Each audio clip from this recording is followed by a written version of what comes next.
Have you ever felt a connection to a place you've never been? A pull towards a history that feels like your own? This is a story about that feeling, a story that bridges to ancient lands, Macedonia, and Israel. As a journalist, I was given the incredible opportunity to visit Israel. I was drawn to its ancient culture, a history that echoed the centuries-long struggle of my own Macedonian people. For a long time, thousands of Jewish people lived in Macedonia, becoming a driving force in our economy. Tragically, history dealt a cruel blow, and now only a small, but deeply respected, Jewish community remains. My journey began in Tel Aviv, landing at the bustling Ben Gurion Airport. This vibrant city, a mosaic of Jews from all corners of the globe, including Macedonia, was my starting point. But the real story, the one I want to share with you, started with an unexpected encounter in a Jerusalem shopping mall.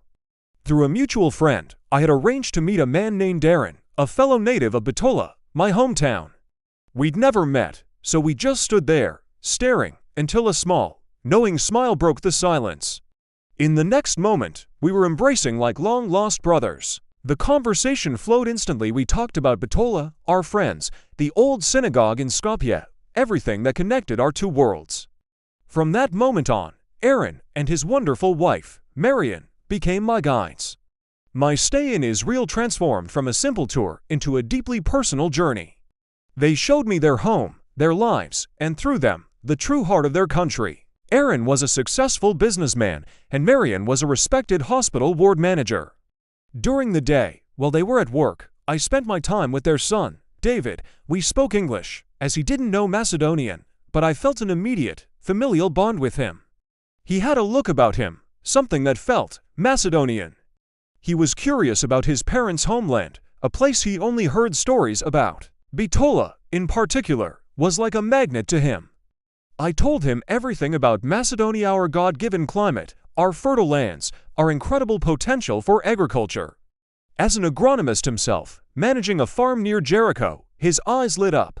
He saw an opportunity, a challenge to expand his business back in the land of his parents. That weekend, Aaron and Marian took me to places not on any tourist map.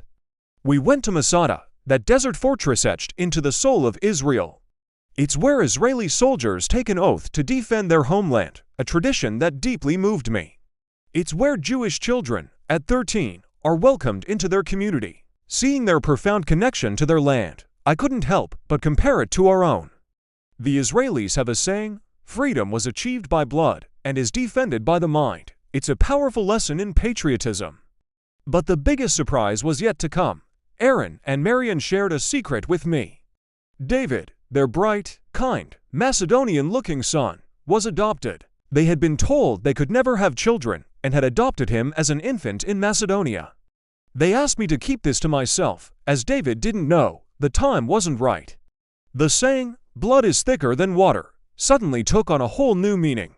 This young man, a Jew from Bitola, was unknowingly carrying the blood of Macedonia within him. After I returned home, David and I stayed in touch. I invited him to visit, to see his parents' homeland for himself. He finally took me up on the offer. One beautiful May afternoon, when Macedonia was bursting with life, David arrived in Skopje. He was here not just to see the country, but to explore business opportunities in healthy food production, a field he was passionate about. After some successful meetings, we drove to Bitola. As we walked through the city, he confided in me. He said he felt the same powerful emotion in Bitola that he felt standing before the Wailing Wall in Jerusalem. My heart ached, knowing the truth I couldn't share. He was home, surrounded by his people, and he didn't even know it. But it didn't matter, he felt it. He felt that magnetic pull. I introduced him to people his own age, and he quickly made friends. He spent the best days of his visit in Bitola, and it was there, in his own native town, that he met a girl named Fana. A spark ignited, and a year later, they were planning their wedding. David returned to Macedonia with his parents to arrange the ceremony. It was then, surrounded by the joy and love of his impending marriage, that Aaron and Marian finally told him the truth. They were not his biological parents. He was born in Macedonia. Their son had, by some miracle of fate, found his way back to his ancient homeland and found his soulmate there. The revelation wasn't a shock, but a beautiful completion of a circle. This story isn't just about one family. It's about the invisible threads that connect us, the history we carry in our blood, and the mysterious ways life leads us back to where we belong. It's a Rhapsody in Blue, a story of love, identity, and the unbreakable bond between two peoples and two ancient lands. Thank you so much for joining me on this incredible journey. If this story touched you, please give this video a like, and don't forget to subscribe for more stories that connect our world. See you next time.